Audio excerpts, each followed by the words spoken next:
It's Bruce Springsteen and the E Street Band.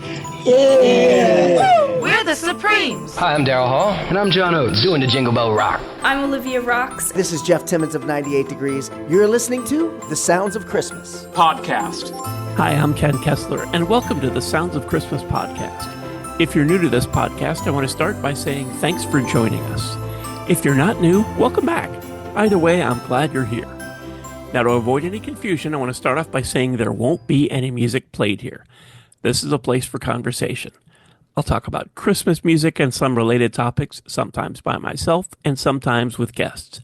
If you're looking for music, just go to soundsofchristmas.com and click on the tree or the player on the front page or on the Listen Now page. We play the best variety of Christmas music all year long. Well, except in October, when we play the best variety of Halloween music. It's probably not a big surprise that I get asked often what my favorite Christmas songs are. The truth is, I don't really have favorites. Not exactly. The ones that are my favorites today might not be tomorrow. I just love lots of Christmas music. I talked about that to a degree on the podcast 'Tis the Soundtrack with Kevin Williams. The episode was part of a series he was doing called Merry Mixtapes, and the premise of that episode was great Christmas music you may never have heard before. Meaning that I was going to tell you about what I considered to be great Christmas music that I thought you might not know about. Well, not really a list of my favorite Christmas songs. This was probably the closest I've come, and Kevin went to the trouble of making a playlist of nearly all the songs on his YouTube channel, which I will link down in the show notes. I don't really have a list of favorite Christmas songs, but I do have another list. I have loved Christmas music for a long time, and I've spent a lot of time searching for elusive, rare Christmas songs. Some that I play on the Sounds of Christmas station, and some that I think might be just for me. Not in a selfish way, I just don't think anyone else will care about them. I think the first rare Christmas song that I went hunting for was Bruce Springsteen's live version of Santa Claus is Coming to Town. This was a song he recorded live in December of 1975. Somehow it made its way to album rock radio, but it wasn't released, or so I thought. I discovered that Sesame Street released an album in 1981 called In Harmony 2. Both of the In Harmony albums featured popular artists of the day singing children's songs.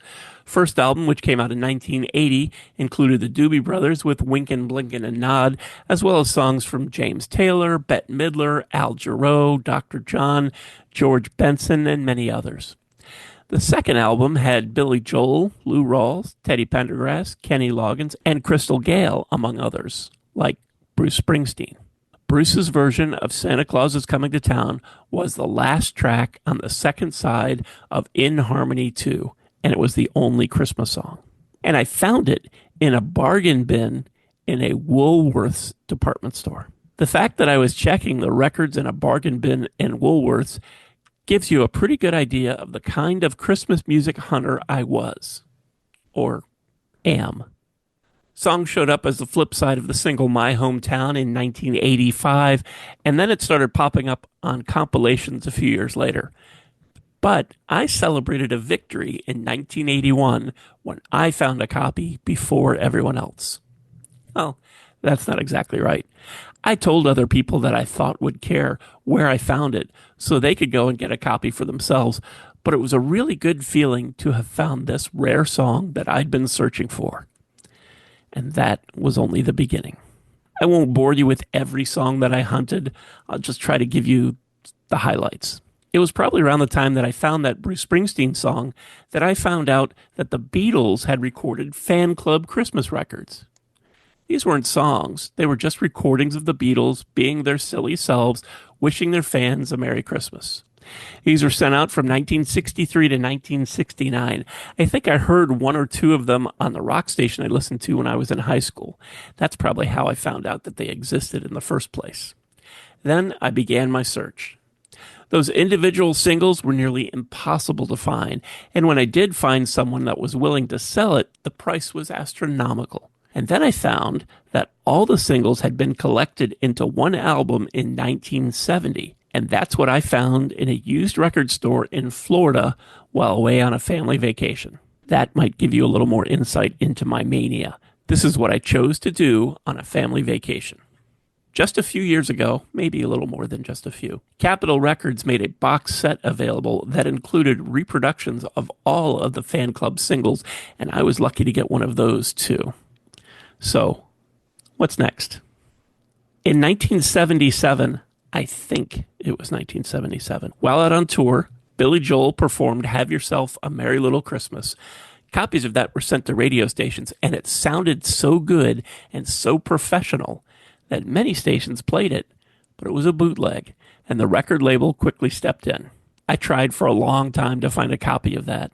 I have long thought that Billy Joel is an artist that should release a Christmas album. He has a wonderful voice, and he always adds Christmas songs to his December shows, particularly the ones in the week or so before Christmas Day, so you get the feeling that he does like Christmas music. Anyway, I never came across a copy of that one from the 70s. However, in 1994, his label in Australia released a 3-CD version of his album River of Dreams. The first CD was the original album. The second was a live set, which included versions of Goodbye Yellow Brick Road and A Hard Day's Night. The third disc was from a Q&A session he did with music students at Princeton University. And near the end of that session, he played Have Yourself a Merry Little Christmas. Just him and a piano. Not the original one I'd been looking for, but in many ways, it was better. There's a similar version he did at another Q&A in 2011, and that's on his YouTube channel, where you'll also find a live version from a performance at Madison Square Garden in 2014. I want to mention at this point that I don't think any of these or the songs that follow are my favorite Christmas songs. But they are all those rare songs I wanted to add to my collection and possibly even play for you on the Sounds of Christmas station. So, next on my list is a song from U2. The song is Driving to Midnight Mass on a Dublin Christmas Eve. Originally, all I knew about it was the title. And when I knew that, I knew at the very least that I wanted to hear it. There are two origin stories about this track, and I don't know which one is true, so I'll give you both. One is that it was a track from a demo that U2 recorded in 1979. The other was that it was recorded in 1984 by a Chicago disc jockey for a Christmas program he was putting together for his station. It's not really a song. It's Bono reading a poem by John F. Dean. And you can find various versions of it floating around YouTube if you're interested in hearing it. An album that I was actually very excited about when it was first released was Three Ships by John Anderson, which came out in 1985. Somehow, over the course of the following 5 to 6 years, I lost my copy.